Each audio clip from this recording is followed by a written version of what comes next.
So you get into a car accident, your car gets hit, damaged, you take it to the shop, it gets repaired. Looks good as new. Case closed, right? Not exactly. Because everybody knows even after repairs, your car is worth less. And most people don't even know that you can recover for that. But you can. It's called diminished value. What it means, the moment your car is in an accident, that it's worth less. That history, it's going to get recorded. Carfax auto check. When you go to sell or trade that car, it's going to come up. The buyers are going to see it. They're going to pay you less. This is even if everything was repaired perfect and you can't even tell. A difference in value is something you can claim. This is on top of the repair costs, on top of your personal injury case. But here's the problem. The insurance company, they're not going to tell you about it. They're not going to just offer it. Because if they do, it's more money that they have to pay. There are a couple different types of diminished value. The most common is inherent diminished value.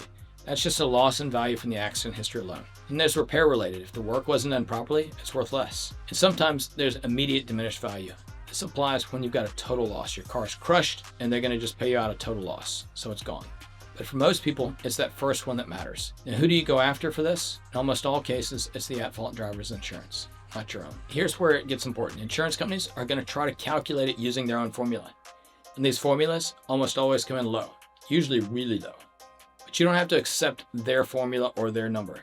You can get an independent appraisal, especially if it's a high-end car or brand new and it seems like a big spread. You can look at what similar cars are selling for. And that's usually the strongest way to show what your car actually lost. Now, not every car has the same diminished value. Newer cars, luxury vehicles, or cars with structural or frame damage, these tend to have the biggest losses or biggest diminished value. And timing is going to matter here too, though. You can't fully calculate diminished value until your repairs are complete, because sometimes round one, they fix some stuff and then they find more round two. And here's a mistake people make. They settle the property damage claim too early. They sign paperwork, they sign releases, they give up the right to recover diminished value. Now, if you've been in an accident, don't just think about fixing your car. Think about what it's going to be worth afterwards. Could you sell it or not? Because that difference, it could be thousands of dollars. And if you don't ask for it, you won't get it. If you've got questions or you're in pain, call Shane, 980-999-9999. In pain, so I call Shane, 980-999-9999. In pain, call Shane.